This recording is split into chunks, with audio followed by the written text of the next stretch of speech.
Hello, y'all. Welcome to the Open to Life podcast. I'm your host, Melanie Salazar. This is a Those Other Girls Network production. Shout out to my friend Mallory. Thank you so much, Mallory, for your patience with me.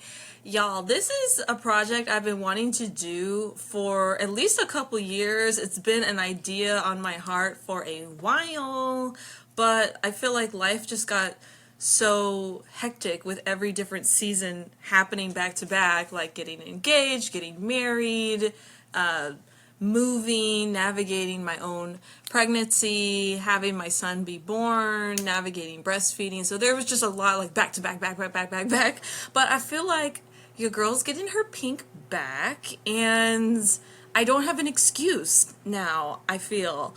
I told myself 2025 is the year that I start my podcast. So I'm sitting down, I'm finally doing it. My husband and my son are out of the house. It's just me and my dog Manolo. So let's get into it. What do I want for this podcast? So this podcast, I hope, will be an intersectional space of anti-abortion advocacy meets pro-fertility awareness body literacy movement, which I don't think as of right now there's a space for that.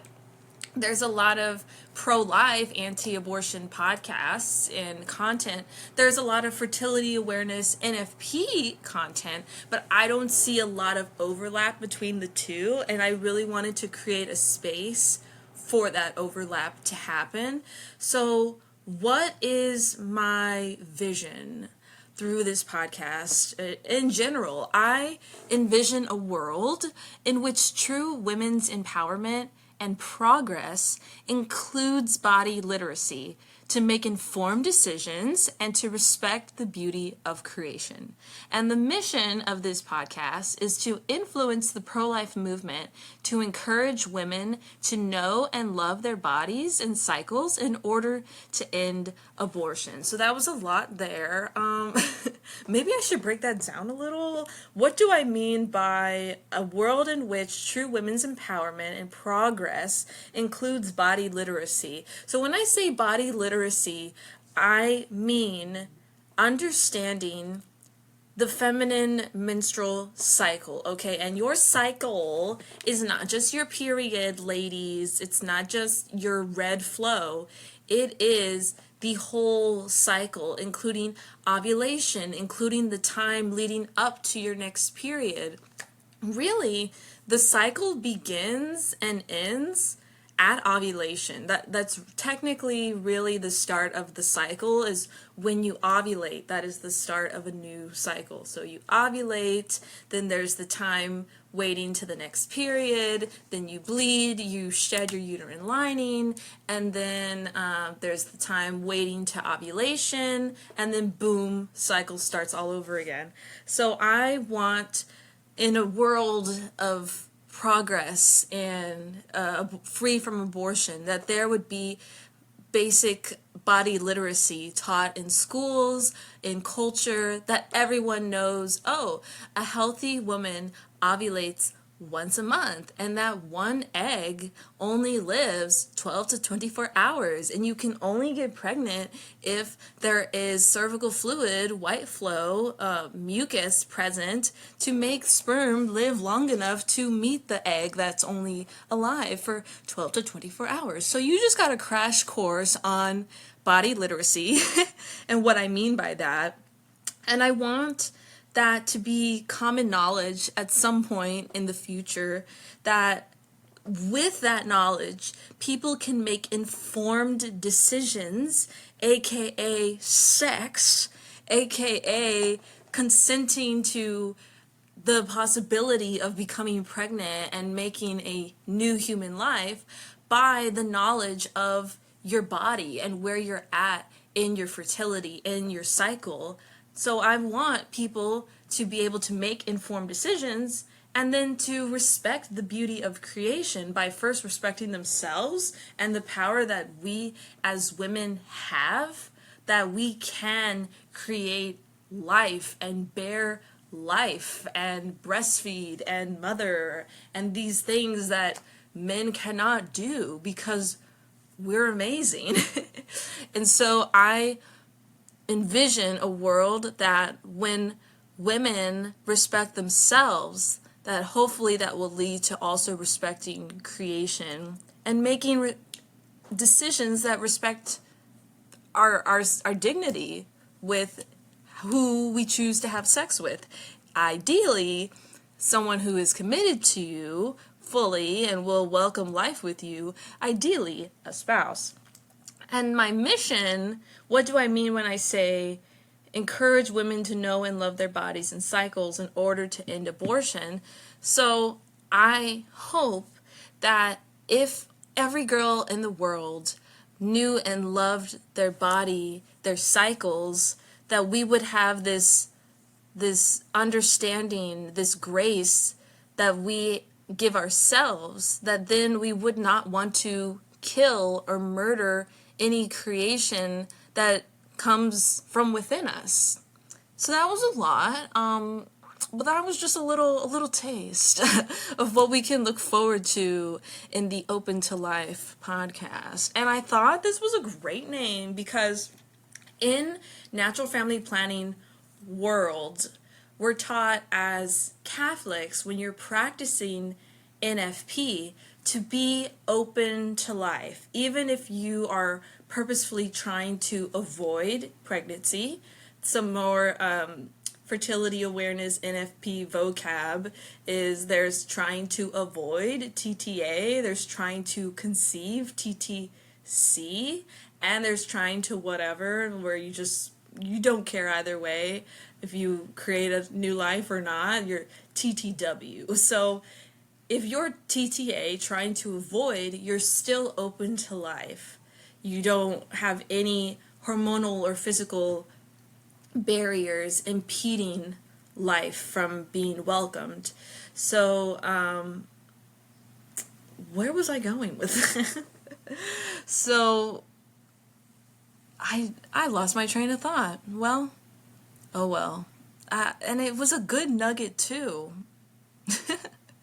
So, intro of who am I? Who is your host? Melanie Salazar. Well, I am a Catholic, and the name of the podcast. Yeah, okay. So in NFP teaching, we're taught as Catholics to be open to life. And I thought that would be a good crossover intersectional name for also a pro-life podcast that is open to life. See what I did there? Okay. And it was just the name that stuck. And that's the name we're going with.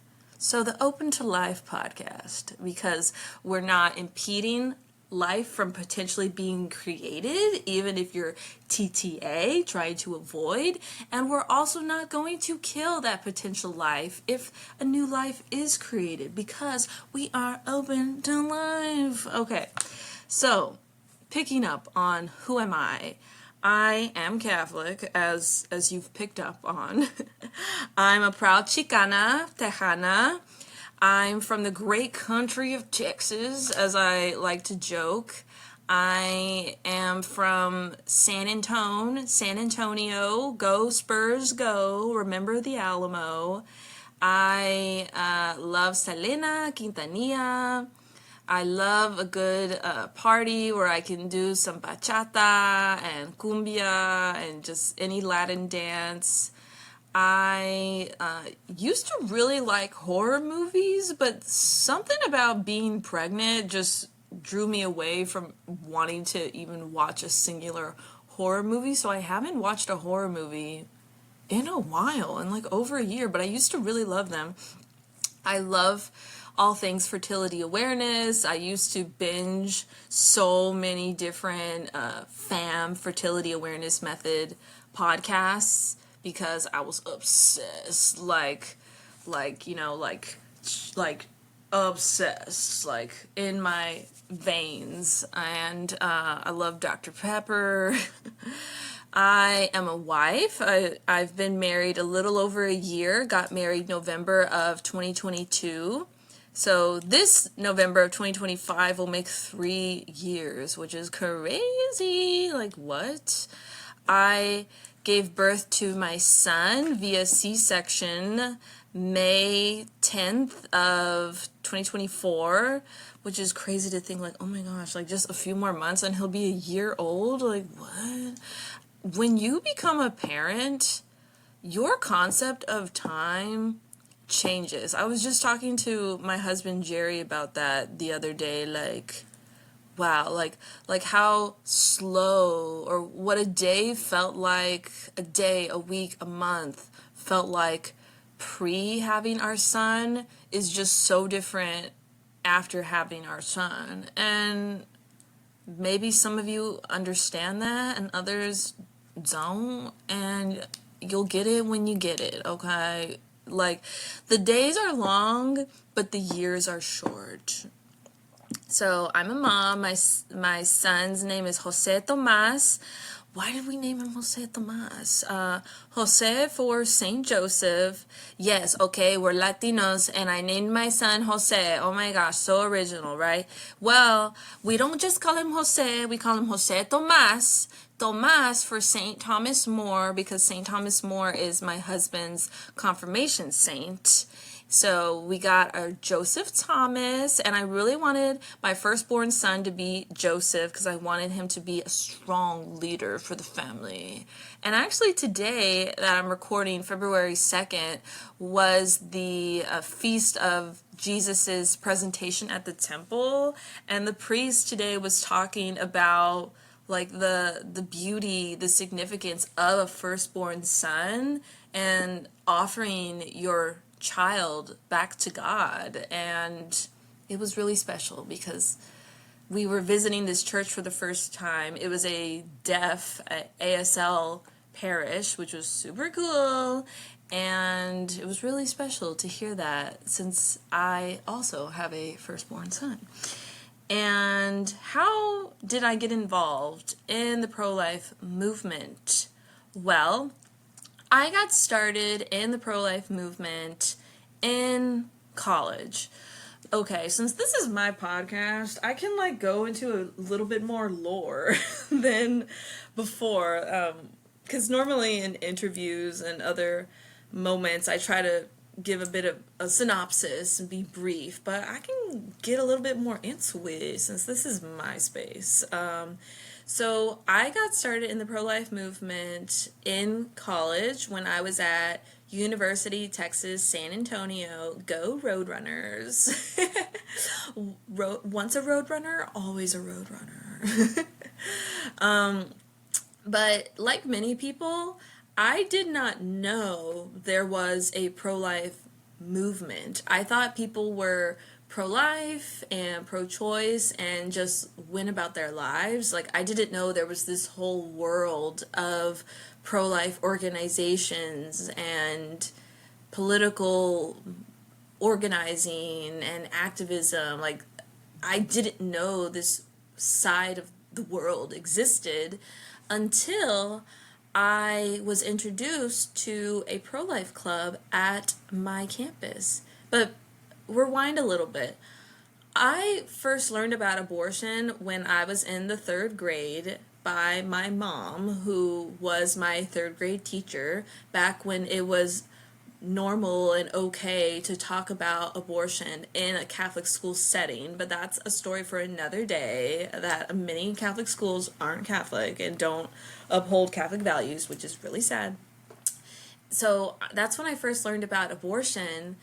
And I feel like when I was a freshman in high school, maybe it was just what I was surrounded by, but I feel like I remember myself saying things like, oh, I personally wouldn't get an abortion, but like, I don't care if somebody else does, like, very, personally real life, which I think is so stupid, so gross, that I used to have that mentality, however short of a phase that was, but gross.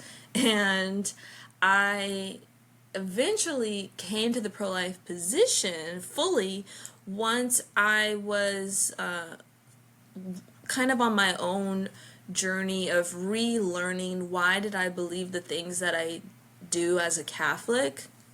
I would listen to Catholic Answers radio as I would drive to campus, and I would listen to Trent Horn. Y'all, I used to have like the biggest crush on Trent Horn. I would binge his Council of Trent podcast, and I remember like the first time I met him, I cried. I was like so shy.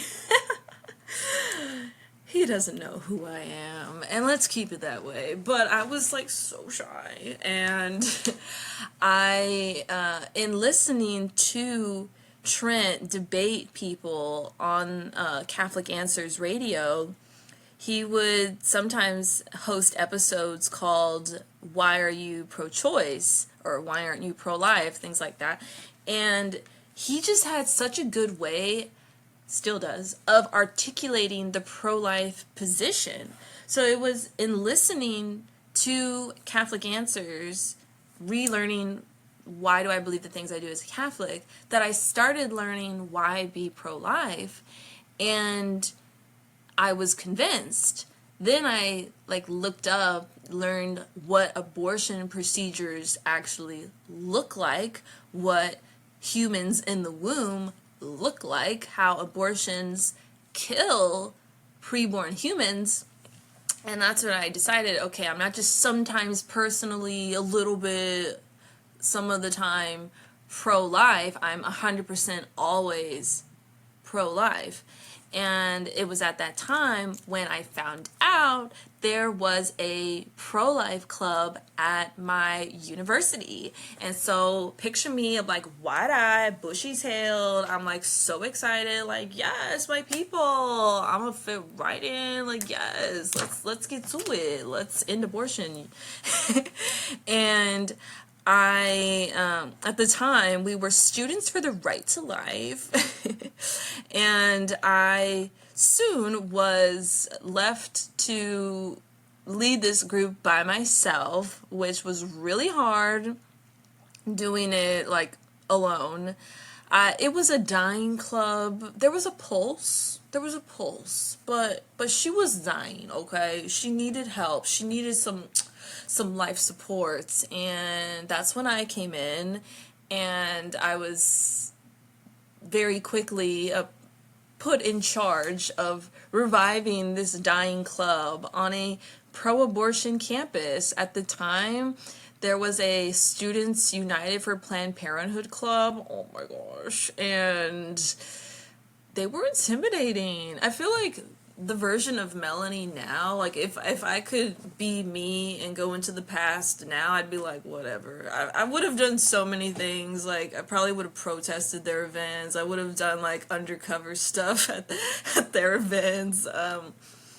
But you do your best with the knowledge that you have at the time and with your level of courage that you have at the time. And anyways, but I've since graduated from student level activism, or that level of activism at the time. But sir, it was hard restarting this pro-life group by myself, essentially. It was really hard. I remember I have this one memory of going to table by myself, and I had to carry the table. If you think I'm petite now, I was petite then in college. I was 110, 115 maybe pounds. And picture me, I'm carrying the table. I would get the things to decorate the table. Then I would table by myself, handing out flyers, trying to get people.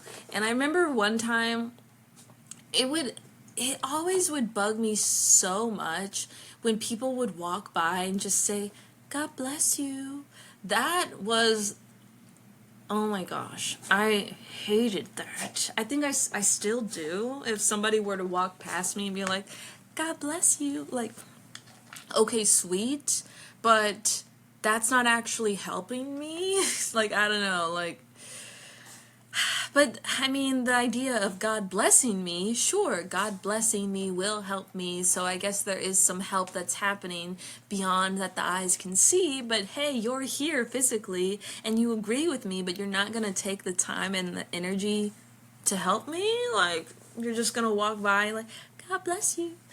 That's the rant on that. And so I remember one time, I guess multiple people were saying, God bless you. And I started crying.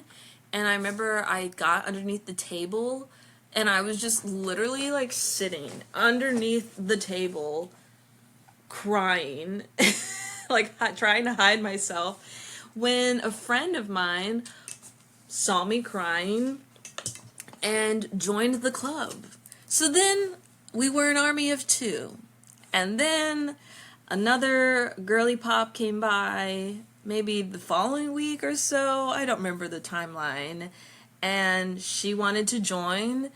And then we were an army of three. And it was so funny. I remember I would like put on these meetings when, you know, like nobody would come. And she was the one person who came, my friend Melanie. We have the same name. Shout out Melanie if you're listening. And and I remember we were like, yeah, we want to go do this like volunteer thing. Like, when works for you, one new member, to come, because now everything's going to revolve around you because you're our one member. And she was like, well, whenever works for everybody else. And I'm like, no, girl, that's not how this works. Like, we need to keep you, so when does it work for you to come do the thing? So, it was really hard to restart that club, but in time, God brought people, and to my knowledge, that club is still going. She's going. She has done so many more things that I wanted to do, and I just am really thankful that I had the opportunity to help plant pro-life seeds on the campus of my alma mater. So that's how I got started in the pro-life movement. And it was through that time in college that I started doing more activism with various groups. Specifically, Students for Life. I started doing a lot of lobbying and testifying at the state capitol in Austin, advocating for pro-life legislation, some of which that went on to become law. I did a lot of door knocking during election seasons to encourage people to vote pro-life first. And I got to advocate for the confirmation of both Justice Kavanaugh and Justice Barrett to the Supreme Court. Towards the end of college, I started doing international pro-life activism. I helped co-found Pro-Life Global, which I remain on the board of. Through Pro-Life Global, international pro-life work, God has allowed me to see so much of the world. My first international pro-life focused trip was to Australia, and then through Pro-Life Global, I'm gonna just list off the countries I've been to, y'all, because I'm proud and I'm just so thankful that God has given me these opportunities that I wouldn't have had if it weren't for always saying yes when He asked me to serve and walking through the doors that He opened for me. So first international trip was with Students for Life back when they had an international program, to Australia, then to Uganda, Guatemala, Jamaica, Colombia, Bolivia, where else? India, the Dominican Republic, Kenya, Tanzania, and Burundi. So I think that's 11. Very cool. And I have some potential upcoming opportunities for more pro-life international travel this year. I'm like so scared to say things that I hope will happen out loud, because then I'm scared it's not going to happen if I say it. But I know there's something mentally, like when you say it, then your brain doesn't know the difference between reality and imagination. So if you like say like this is going to happen, then that helps with you actually achieving that thing. So that's some of my pro-life work. And not to mention, while in college for almost 3 years before I got married, I was a sidewalk intern with the San Antonio Coalition for Life. I would be outside of the headquarters of Planned Parenthood South Texas at least once a week. Through my sidewalk advocacy counseling, I learned so many skills. Like, it's one thing to like table on campus of your university, and then there's another thing to like, it's one thing when you're tabling, trying to have conversations, engage people, and change them on their mindset of abortion to become pro-life, or at least move the needle more pro-life. Like, that's one type of outreach. And then it's one thing when you're on the sidewalk of an abortion business trying to encounter people to tell them about life-affirming, life-saving alternatives that can also save them money and encourage them to choose life. Like, two totally different types of conversations. And so I learned a lot of customer service skills. You know, how do you encounter a stranger? How do you make that sales pitch to take their business elsewhere? And it was really hard, you know? I like to always say that, you know, when I go to the sidewalk, when I go crash a pro-abort event, when I've gone to give testimony in front of politicians, when I've gone and door knocked on strangers' houses to ask them to vote pro-life first, I'm scared, y'all, when I do those things, okay? I'm like shaking in my boots. I mean, it gets easier, I feel, the more you do it. I remember the first time I did tabling at my university when we were still Students for the Right to Life. I changed the name for Students for Life at UTSA, but I remember that very first time, like, passing out flyers and trying to get people to stop on their way to class, and, you know, it was rough. I was terrified. I didn't do so good, I don't think. But the more you do it, the more it gets easier, you get better, and you get more comfortable with being uncomfortable or with being in uncomfortable situations.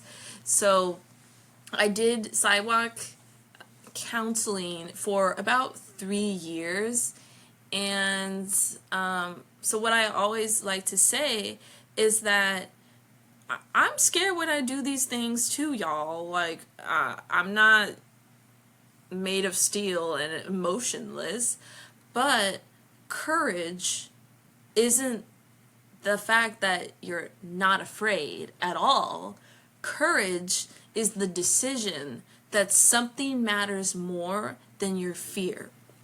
So every time I go to the sidewalk, or I'm going to crash some event, or the one time I got arrested outside of the House of Congress, or other things like that, I make the decision that potentially saving the life of a baby, helping the life of a mother, of a parent, of families to not have a life of regret, that matters more to me than my fear. So I want to encourage you, wherever you're at in your pro-life journey, let your courage, let the decision to save a baby, to help a family, matter more than your fear. So I did sidewalk counseling for about 3 years until I got married, because once I got married, I moved to live with my husband in Austin. And then it wasn't too long after that Dobbs versus Jackson was the deciding case that overturned Roe versus Wade, and abortion became illegal in my home state, Texas, which was a good problem for me, I guess, because I, at that time, was filled with so much fire for the pro-life movement that I wanted to be where child killing is still legally happening. And I emphasize on the legal because, of course, abortion pill trafficking is happening. Women are crossing state lines. So, not to say that places like Texas don't still need pro-life work. There's still a lot of work to do in a post-Roe America, clearly. But I just felt really convicted with my gifts and talents that I was needed somewhere where child killing was still the law of the land. So I began praying, God, where do you want me to go? Do I go to New York? Do I go to New Mexico? Do I go to DC?